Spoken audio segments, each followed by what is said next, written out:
There's a ghost on your back, Auntie, said my 5-year-old daughter, pointing at my sister-in-law. We were busy preparing for my mother's memorial service when my daughter said this, and we were all surprised. It's the time of year when our ancestors come back, My brother said casually with a laugh. In contrast, my sister-in-law turned red and raised her voice. Don't say things like that. Surprised by her sudden anger, I stopped cooking. However, my daughter continued. but that ghost. At this, my sister-in-law suddenly started trembling and turned pale. We were puzzled by her reaction, but later, we learned the shocking reason behind it. After getting a job, I moved to a city and met my husband at work. We got married when I was 28, and later, we had our daughter, Mia, and lived happily. Mia actually has a sixth sense, but it's a secret between her and me. Once, when a friend of mine came over, Mia said, There's a man on your back. and scared her. To prevent young Mia from being looked at strangely by others, I made a promise with her. Let's talk about ghosts only with Mommy. We lived our daily lives with this promise. Unlike me, my brother, who is 3 years older, chose to work locally. He got married 7 years ago, had a son, and lived with our mother in our family home. Since I live far away and can't visit often, I was grateful to my brother and his wife, Sophia, for living with our mother. However, I noticed a bit of tension between my sister-in-law and my mother whenever I returned home once or twice a year.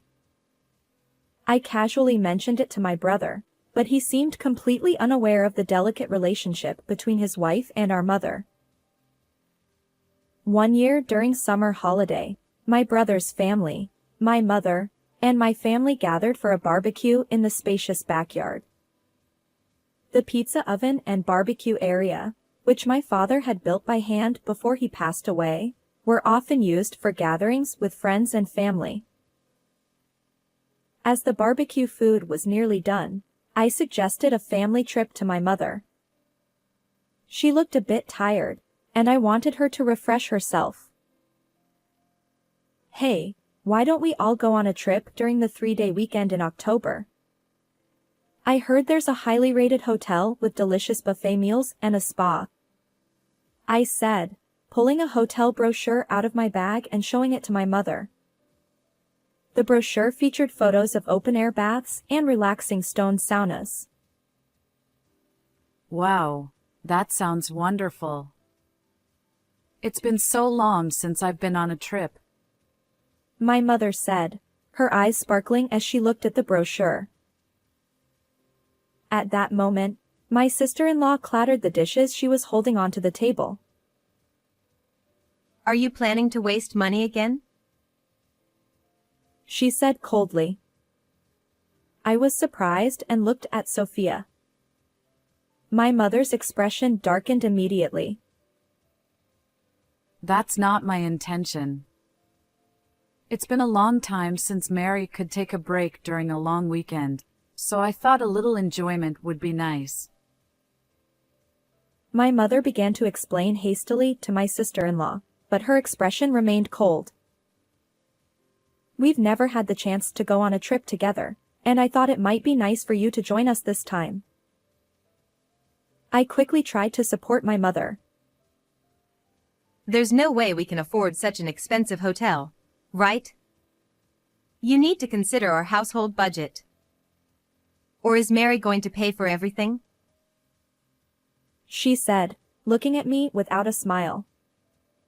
I couldn't say anything in response, and my mother fell silent, looking down. Well, our son is starting elementary school next year, so we have a lot of expenses. My brother, who had been listening to the exchange, said in a leisurely tone, trying to help, but the atmosphere remained heavy. After that, there was hardly any conversation, and as we quietly cleaned up, Only the sound of cicadas echoed in the evening twilight. In February of the following year, while I was eagerly packing clothes into my suitcase, I suddenly received the news that my mother had passed away. My husband and I were busy with work and couldn't return home during the New Year holidays, so we were preparing for a late visit. My mother, who had no particular illnesses and prided herself on her health, was gone. What on earth happened? In my shock and sorrow, I immediately contacted my brother and learned that she had drowned in the bath. I had heard that many elderly people collapse in the bathroom due to sudden changes in blood pressure caused by the temperature difference between the room and the bathwater. However, I never imagined it would happen to my mother. She had been so happy when I suggested the trip. Tears welled up as I regretted not taking her to the trip, even if it was just her. The funeral was held quietly, but during the service, my daughter looked at me a few times as if she wanted to say something. However, I was too overwhelmed with grief and confusion to pay attention. That summer, I returned home for my mother's memorial service. There was a lot to do, and time flew by as my brother, sister-in-law, and I were busy with preparations. Relatives gathered one after another, and the house was bustling. My daughter, who had been quietly reading a book with my brother's son, suddenly stood up and pointed at my sister-in-law. There's a ghost on your back. The adults around her paused for a moment and looked at her, but soon resumed their tasks, laughing and saying, "Maybe children can see things we can't," and that could be true. It's the time of year when our ancestors come back. My brother said with a relaxed laugh, patting my daughter's head. However, Sophia, who had been pointed at, turned red and started to get angry. Don't say things like that. She snapped. Mia, who had been suddenly scolded, looked up at her in surprise. But that ghost is Grandma. My daughter continued. At that moment, Sophia turned pale and began to tremble. Something's wrong. My brother was puzzled by her sudden change, but knowing that Mia had a sixth sense, I started to think about the meaning of her words. Could it be that my mother's death wasn't an accident? Determined to find out the truth, I decided to investigate what had happened to my mother. However, since I was married and it wasn't my house anymore, I felt uneasy about searching through the house on my own. So, I decided to ask my brother for help. Just then, I heard from my brother that my sister-in-law was going to her parents' house for 3 days with her son. Seizing this opportunity, I quickly prepared and headed back to our family home to investigate with my brother. Upon arriving, I immediately went to my mother's room. Inside, I found a small desk with photos of my father and her 2 grandchildren, along with gardening magazines, her favorite hobby. Seeing these remnants of my mother made my heart ache. However, I took a deep breath and reminded myself that this was not the time for sentimentality. I started by opening the drawers of the dresser that my mother had brought with her when she got married, from the top down. There were only a few clothes, untouched since her passing. When I reached into the back of the bottom drawer, I felt something hard. What is this? What I touched was a small notebook, which turned out to be my mother's diary. As I flipped through the pages, I gasped. Mary? My brother called out, snapping me out of my shock. I turned around. This? What's wrong? Are you okay? I found this in Sophia's room. He handed me a piece of paper before I could show him the diary. The moment I saw it, I was convinced that my mother's death was not just an accident. A week later, I visited my family home with my husband and daughter. The house felt empty and lonely without my mother. That day, the children were tired from playing and started dozing off early, so my husband took them to the bedroom. Seizing the opportunity, I called out to my sister-in-law. Sophia? Could you come to the living room? I need to talk to you. She looked a bit annoyed at being interrupted from her chores but followed me. What is it? Why so formal all of a sudden? She asked, crossing her arms and staring at me. It's been 6 months since Mom passed away. Sophia, isn't it time you told us the truth? What are you talking about? She replied, her expression remaining cold. I pulled out my mother's notebook from my bag and held it out to her. This is the diary Mom kept. I'm going to read what she wrote. Sophia's eyes seemed to flicker for a moment. Recently, I can't wake up in the morning. Even though I get enough sleep, my head feels foggy, as if I'm in a mist. Sometimes, this feeling lasts all day. My mother started writing about her health changes in her diary last December. She detailed her symptoms meticulously, perhaps worried about the gradual changes in her previously uneventful daily life. It was written that she often felt dizzy and could barely walk, but my sister-in-law strongly insisted that she go shopping, so she forced herself to go out. The diary continued, after meals, I often feel extremely sleepy and can't concentrate.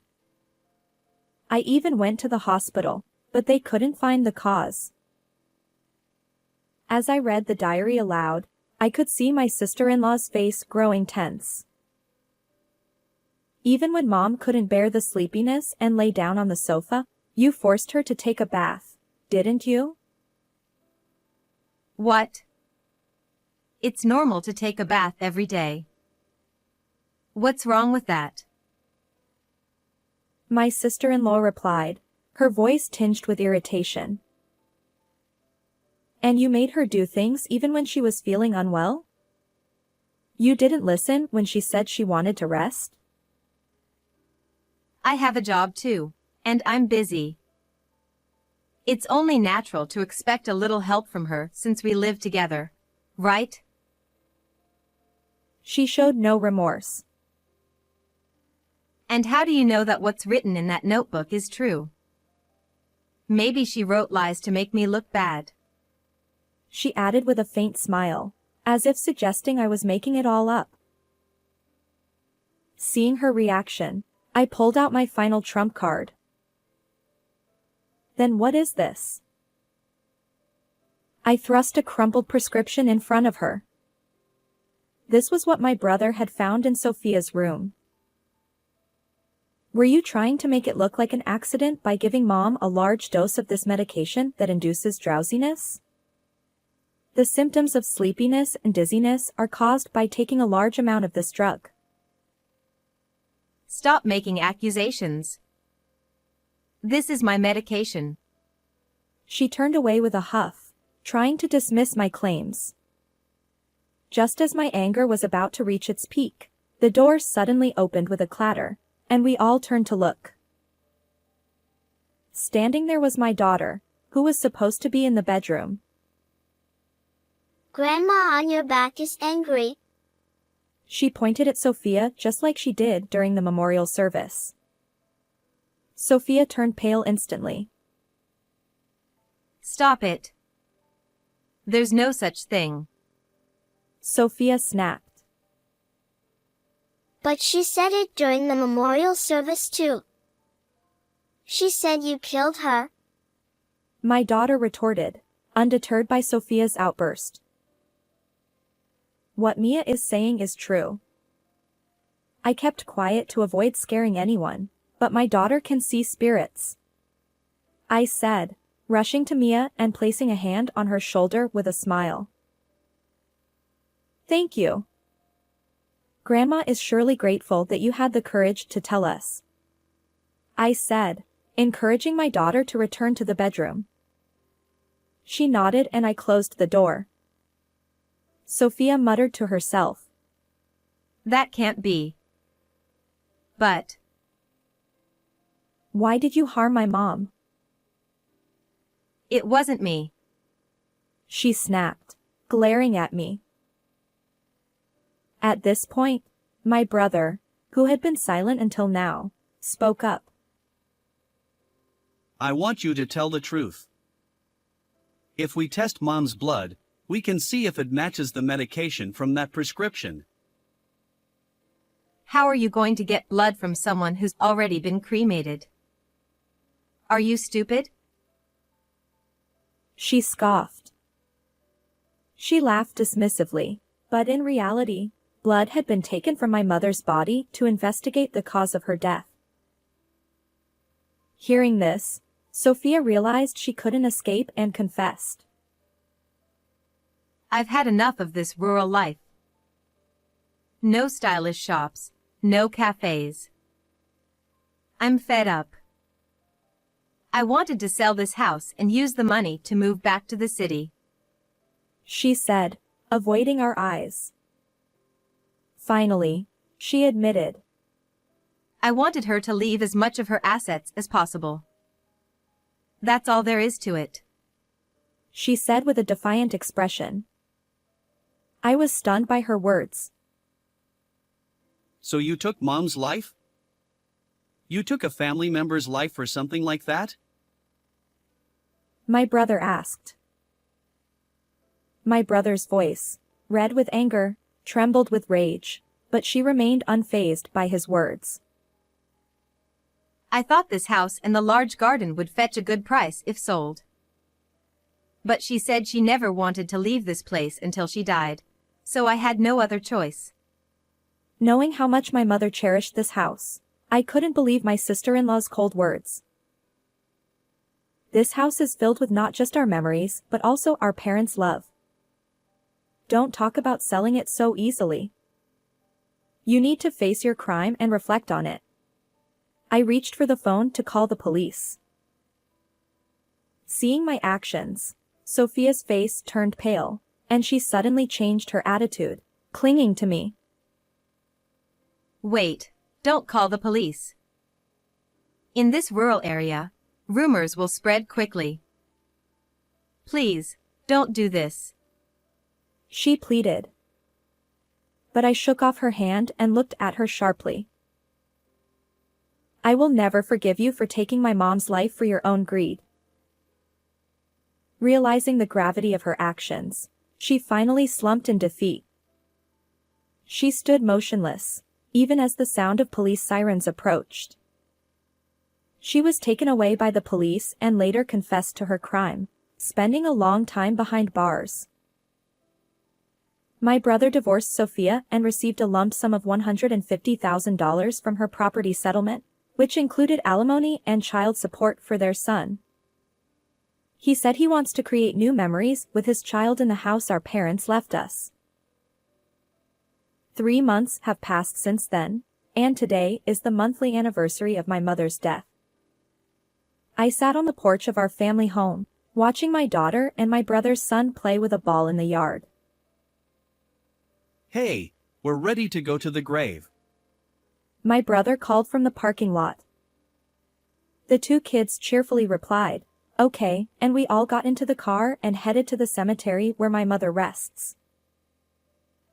When we arrived at the grave, my daughter said, I think I heard someone's voice. looking around curiously. It might be Grandma. Mia nodded and smiled happily. At that moment, an unseasonably gentle and warm breeze brushed my cheek. It felt just like the warmth of my mother that I remembered from my childhood. How did you like this story? Don't forget to subscribe to the channel. See you in the next video.